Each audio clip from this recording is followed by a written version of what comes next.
배송비가 100원, 200원 더 싸다는 건 큰 의미가 없다 합니다. 결국 배송비가 저렴한 게 가장 크게 보이거든요. 그런데 결과적으로는요, 3PL 업체에서는 배송비가 100원, 200원 저렴한 만큼 다른 부분에서 모자란 비용을 채우기 때문에 결과적으로는 비슷하거나 오히려 비용이 더 증가하는 모습을 확인할 수 있더라고요.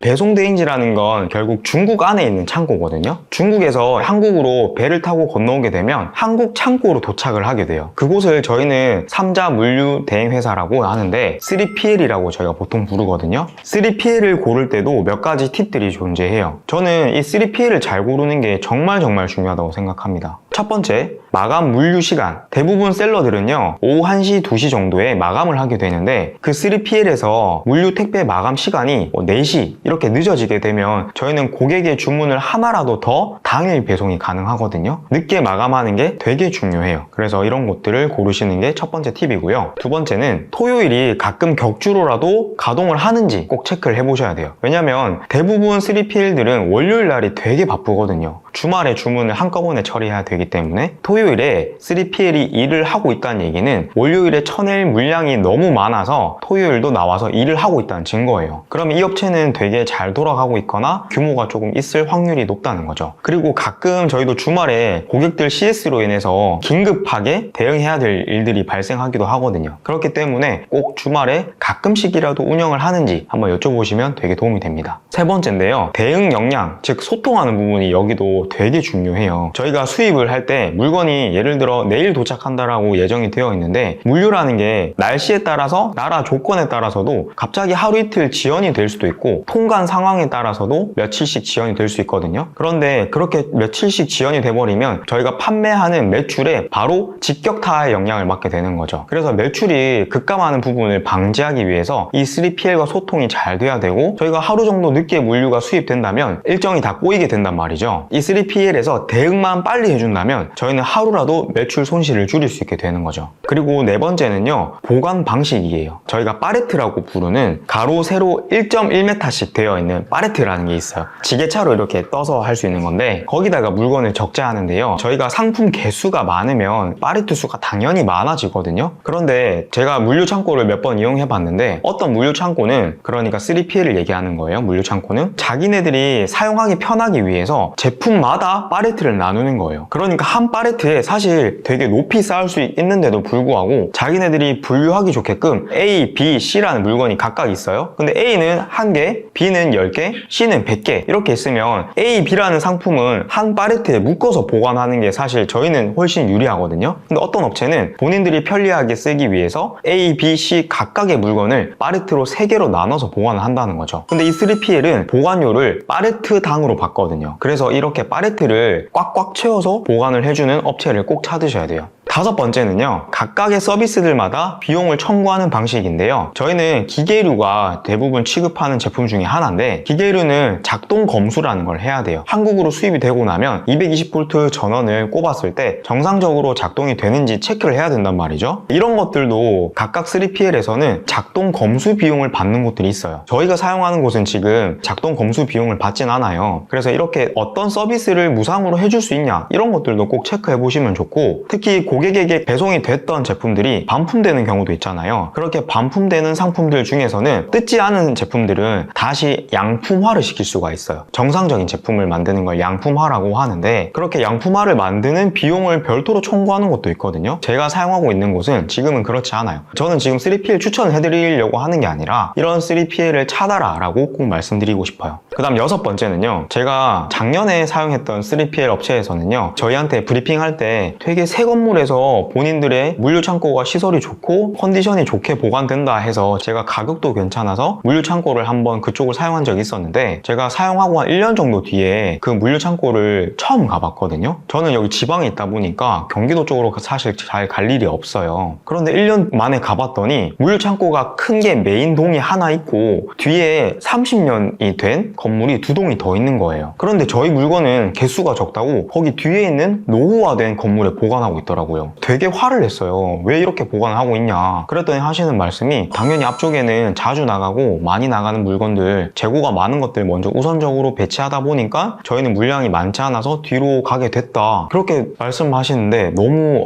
이건 아닌데? 라는 생각이 들었고, 저희 물건이 오래된 건물에 있다 보니까 되게 습기도 가득 차게 되고 물건을 못 쓰게 되는 그런 상품들도 생기게 됐어요. 그래서 꼭 통합 건물에서 좋은 컨디션으로 관리가 되고 있는지를 확인하셔야 됩니다. 7번째는 가격인데요. 3PL은 매달 비용이 후불로 청구가 돼요. 그러다 보니까 가격이 제일 저렴한 게 첫 번째 결정하는 요소가 되긴 하거든요. 전체적인 물류 비용을 봤을 때 이전에 사용하고 계시던 3PL이 계시다면 그것과 먼저 비교해보는 게 중요하고, 첫 번째 3PL이라면 꼭 5군데 이상의 견적을 비교해보시는 걸 추천드립니다. 8번째 포인트는요. 배송비가 100원, 200원 더 싸다는 건 큰 의미가 없다입니다. 결국 배송비가 저렴한 게 가장 크게 보이거든요. 그런데 결과적으로는요, 3PL 업체에서는 배송비가 100원, 200원 저렴한 만큼 다른 부분에서 모자란 비용을 채우기 때문에 결과적으로는 비슷하거나 오히려 비용이 더 증가하는 모습을 확인할 수 있더라고요. 그래서 배송비가 100원, 200원 한 개당 더 싼 거는 큰 의미가 없다 라고 정의할 수 있을 것 같습니다. 9번째는 이제 마지막인데요. 되도록 인천에서 가까웠으면 좋겠어요. 왜냐면 대부분 중국에서 들어오는 물건은요, 인천항이나 평택항으로 들어오게 되는데 저희는 대부분 인천항으로 들어오게 되거든요. 그래서 인천항에서 거리가 떨어지면 떨어질수록 한국에서 발생하는 물류 비용이 더 증가하게 돼요. 거리에 따라서. 그러다 보니까 최대한 인천에 가까운 물류 창고를 찾는 게 좋습니다. 어떤 분한테는 되게 어렵게 느껴졌을 수도 있고 어떤 분한테는 너무 당연하게 여겨졌을 수도 있어요. 그럼에도 불구하고 이 부분은 정말